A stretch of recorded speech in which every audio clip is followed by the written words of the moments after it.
guys. I know some of you are just joining now, so just bear with me. This is my first one, but happy Halloween. I know I'm not dressed, but I need to get that done later on tonight. It's going to be amazing. I'll give you a sneak preview.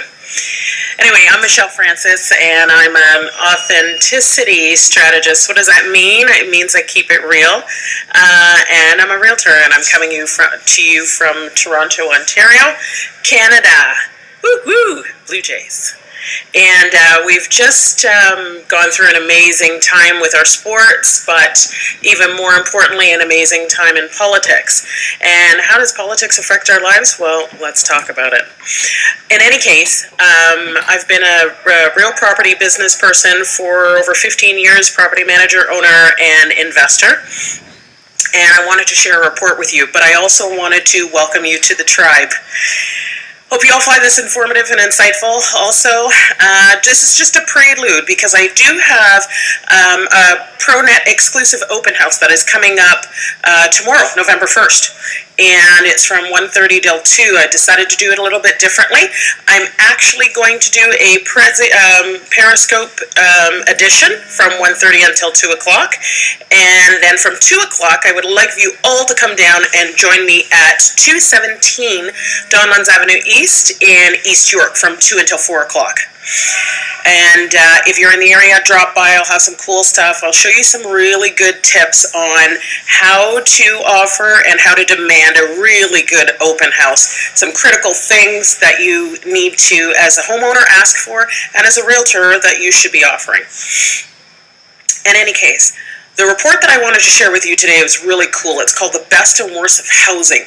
So if you're in the Ontario area or GTA, you would definitely want to know about that. And for sure, it is something you can actually jump on, or I can send it to you. It's published by Toronto Life. It was published this fall, so we're out of the hype of the majority of the real estate season. So it's an important piece for you to kind of get your head around if you're looking at buying or selling for next season or during the winter months. So this Sunday, when I do the open house, which is tomorrow, I'm going to talk about the do's and don'ts of open houses. I'm going to talk about optimizing visibility, driving traffic, and keeping your clients safe, while producing, of course, high results. So what does that mean for the realtor? Of course, conversion. What does that mean for the homeowner? I get my house sold.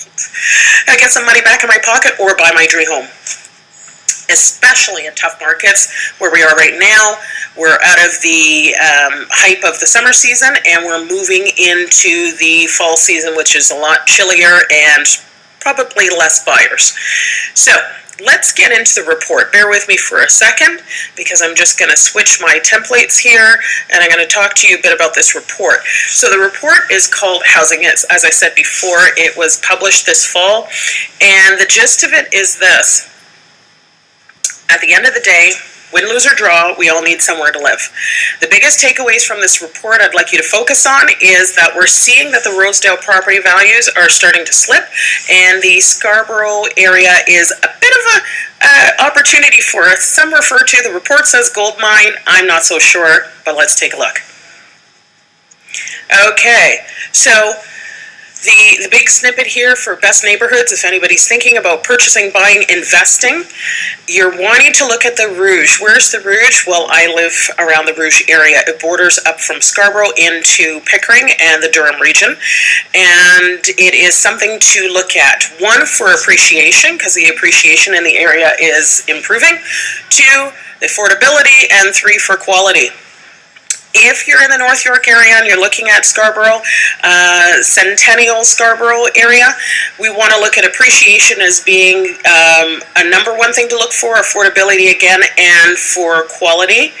I'll give you the ranking. Actually, I'm going to back up. The Rouge, number 1 is for appreciation. It's gotten to level 12 for affordability and 3 for quality. Centennial Scarborough, number 2 for appreciation, number 15 for roughly at the 675 mark, and that is impressive. Yonge and Eglinton, the priciest place to be, or one of them, but close to everything. You could forego cars and insurance and all those sort of things. So where you're saving in terms of increase and where you're saving on property value, on auto insurance and car, you're making it up in property value. So the average price in 2011 was $899, so just shy of $1 million, and then at 2015 we're looking at $1 million. So those are the couple of the highlights that I wanted to point out. And let's do an east versus west. Real estate in the east is slightly cheaper than in the west. Yes, I live in Durham, so I would know that.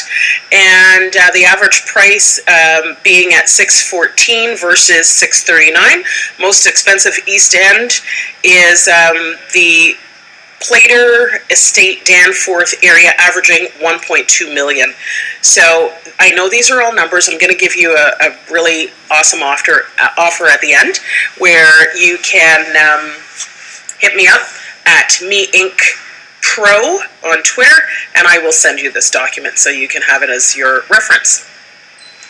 Downtown versus suburbs, another interesting place to look at. It says here, and I'm going to read this verbatim, contrary to popular belief, housing downtown rents cheaper than in North York.